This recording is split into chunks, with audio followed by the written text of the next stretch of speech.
Do you know what the word cynical means? I believe that there's way too much cynicism in politics. And when I think of somebody being cynical, I don't always mean the candidate themselves. I mean who's behind that candidate. How did this candidate get put in the position to even be able to run? When you look at somebody like Joe Biden, who's really old, but old isn't the disqualifier. It's that he lacks cognition. He has no idea what's going on around him. He's not aware of who's around him. He mislabels his wife, his sister. He mislabels people who are in crowds. He calls for dead people to stand up because he doesn't remember that they passed. He's just not aware. His cognition is gone. He remembers stories that he used to tell and he repeats them, even though they've been debunked. And he was told, hey, you probably shouldn't tell that story anymore. That's not how your son died. Hey, you probably shouldn't tell that story anymore. Your uncle was not alive when you were vice president. The stories that he tells are just lies. And he used to be able to get away with them. And he somehow got to run for president again, even after he stepped down having to run for president before. I went to law school on a full academic scholarship, the only one in my class to have a full academic scholarship. Went back to law school and in fact ended up in the top half of my class. I was the outstanding student in the political science department at the end of my year. I graduated with 3 degrees from undergraduate school and 165 credits, only needed 123 credits. Biden now concedes he did not graduate in the top half of his law school class, that he does not have 3 degrees from college, and that he was not named outstanding political science student in college. Newsweek says Biden actually went to school on a half scholarship, ended up near the bottom of his class, and won only 1 degree, not 3. Joe Biden ranked 76th in a class of 85 at the University of Syracuse Law School. I mean, this guy comes off this whole thing as a flyweight. Now Biden says Newsweek is right. His memory had failed him. Democratic presidential candidate Joseph Biden today faces a controversy. 3 weeks ago at a debate at the Iowa State Fair, he used phrases identical to those delivered by British Labour Party leader Neil Kinnock. Biden seemed to be claiming Kinnock's vision and life as his own. Why is it that my wife, who's sitting out there in the audience, is the first in her family to ever go to college?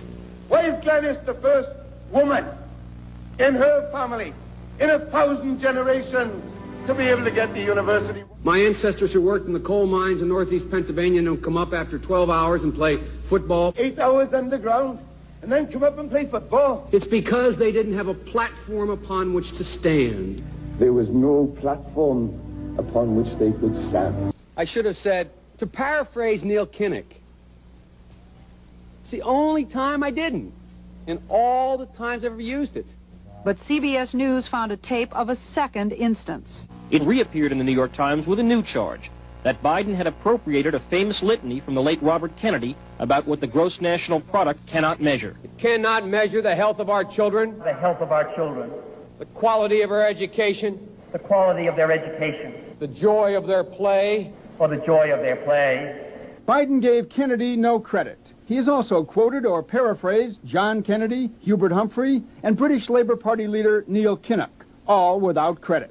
Joseph Biden admitted today that he committed plagiarism when he was in law school. He said it was a mistake, but that it was unintentional. He quoted 5 pages of someone else's work without proper citation. I've done some dumb things, and I'll do dumb things again. He was trying to run, and they're like, well, wait a minute. I heard this somewhere. Oh, he stole it from JFK directly. Oh, he stole that one from RFK. And he just makes up stuff. Now, that's when he was younger. Now, he doesn't know what's going on. He doesn't know he's stealing someone's speech. He doesn't know he's using someone else's words. He doesn't know he's lying because he's incapable of it now. He's so far gone that he's incapable of knowing that he's making up stuff. So who better for a shadow candidate, conspiracy theory, who better for that person to run than Joe Biden? You can control him. You can just hand him a speech and he'll read it. He does the Ron Burgundy teleprompter thing. If it's up there, he's going to read it. is consistently higher than the percentage of the men who do so, end of quote. Repeat the line. Women are not without electoral and or political, or maybe precise, not and or political power. That's an ideal candidate for the left. And I'm sure for the right too, but right now we're talking about the left.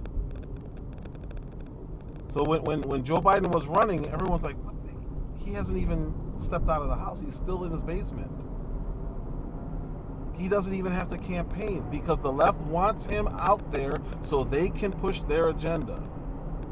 So they want to talk about this climate nonsense.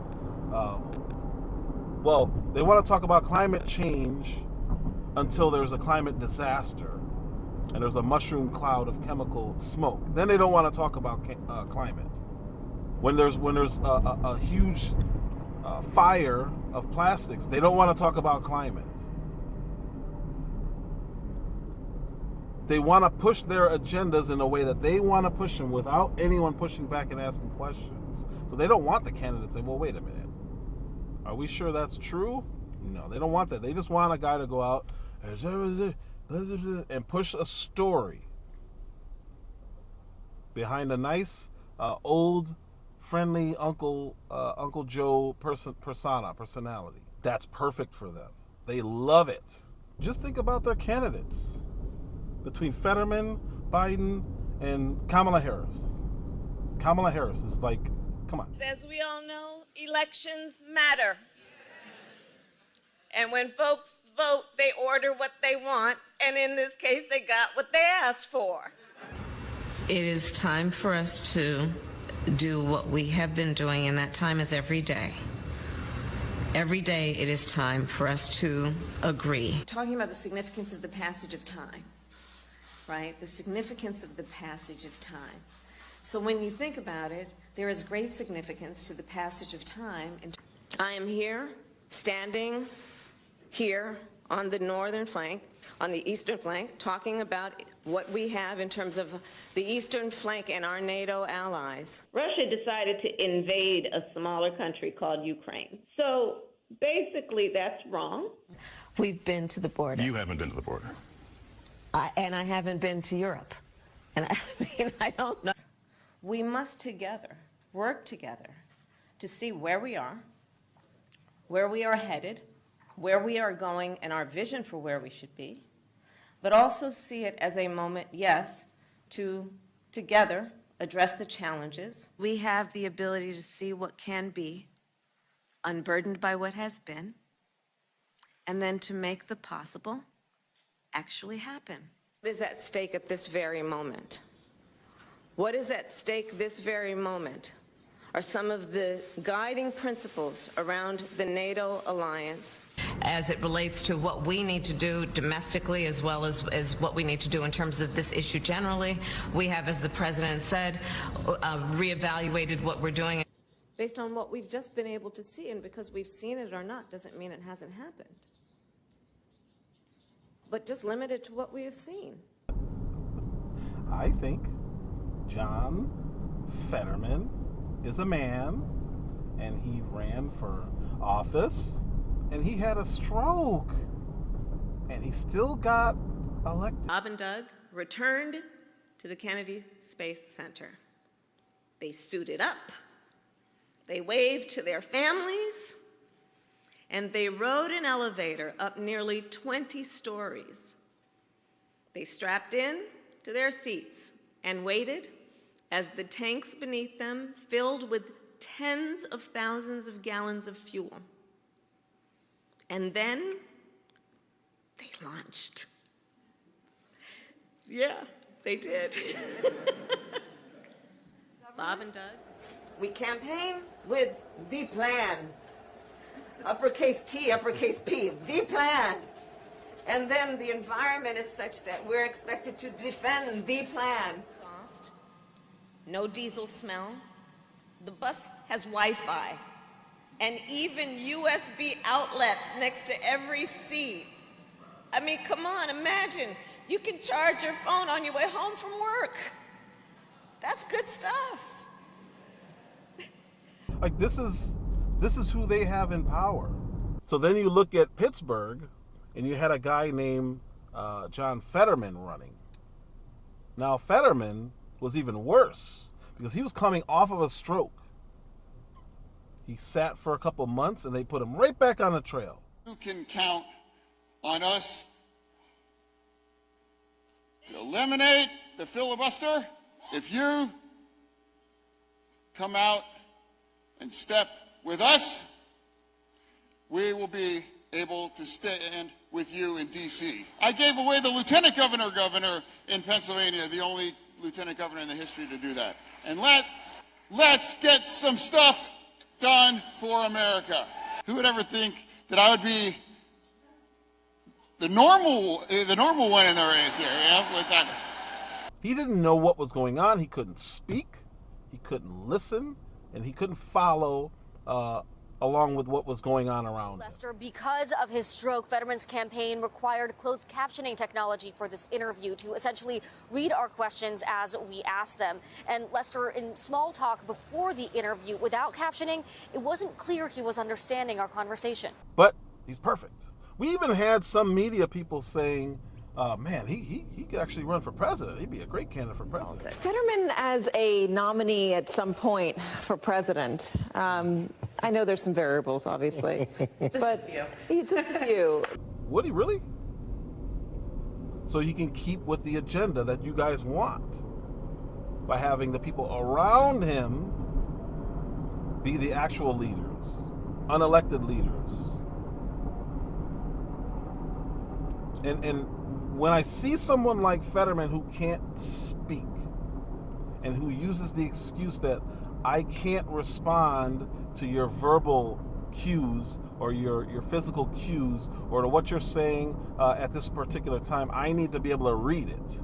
Why? His campaign required that he be allowed to use a transcription program on his computer during our interview. I always thought I was pretty emphatic. I think I was very, empathetic. That's an example of the stroke, empathetic. Yeah. I always thought I was very empathetic. We've asked for your medical records. We've asked to have a conversation with someone from your medical team, to interview your physician. You've declined those requests. Why? Well, I feel like we have been very transparent in a lot of different ways. When our doctor has already given a letter saying that I'm able to serve and to be running. I mean, respectfully, that letter from your physician, that was 6 months ago. Don't voters deserve to know your status now? Being in front of thousands and thousands of people and having interviews and getting around all across Pennsylvania, that gives everybody and the voters decide, if they think that it's really the issue. They completely sidebarred how everything is normally done for this guy. Why? Because he wanted to run. Or he said he wanted to run. I don't think he wanted to run. I think he was just out there, just going. Saying weird things, nonstop weird things. You have 60 seconds. Hi, good night, everybody.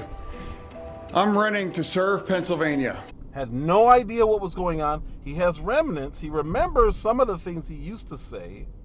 So he just repeated party line. What do you think the biggest cause of inflation is, and should the Biden administration be doing more? No, I just do. I think that simply is also, we have this talk about the trillions in massive tax cuts to the corporate tax structure as well. True. Trillions of dollars that have added to the deficit, and now they still want to support those as well. True. So I think it's much easier for, say, the FBI and other letter organizations, and then just a circle of ideologues. I think that it's much better for them to have a candidate who does not ask questions, who cannot ask questions. And if they're told, they have plausible deniability because they really don't know what's going on. John Fetterman has no idea what's going on. And the Eagles are so much better than the Eagles. No. Why am I talking about John Fetterman now? He admitted himself, supposedly, into the hospital last week for lightheadedness. Okay. Now he's gone again, and they keep using this term. I told you guys, I watch news stories differently than most people. I'm talking about different things because I'm like, oh, that doesn't make sense. My spidey sense goes off. I'm like, oh, let me look into this. They keep saying that he voluntarily took himself into the hospital. Now they're saying he voluntarily went into the hospital for depression. Now, not back then, now, all of a sudden, his inability to communicate with his family is taking its toll. He hasn't been able to communicate with his family since May. He ran for office. Everyone knew, including the people who said he should run, everyone knew that he couldn't communicate. Not just with us, with his family. But now it's caused an undue amount of stress on him. Why now? Now, if you look at this from a cynical standpoint, because that's the only way you can properly analyze cynicism, you would say, well, they don't need him anymore. They got the seat. They just need him to occupy that seat. They could not lose that seat. It was very important to the powers that be that the left have the same amount of power as the right. And we kept hearing, oh, well, Joe Biden maintained, he maintained. Did he? Did this guy even really win? Or were they just trying to get him in position? Because it seems to me that you should not be able to run if you're so sick and you're so impaired. You should not be able to run for office, win, and then get out of there. Who gets the seat now? Does it go to the guy he ran against? He's the only other person who ran. Or does it stay within their party? It seems to me now it's going to stay within their party because all they had to do was win a seat. Win the seat. And since they won, they get to keep it. What kind of wife would put their husband through something like that? You're so sick you can't even talk. You're so sick you don't know what people are telling you to the point where you have to read it to digest it. What kind of wife does that? You're telling me there was no signs of him having depression 3 months ago, 4 months ago? All of a sudden it kicks in? Why was he put in power? Why was Joe Biden put in power? Why all of a sudden is he showing signs of depression, but he hasn't all this other time? Seems off to me.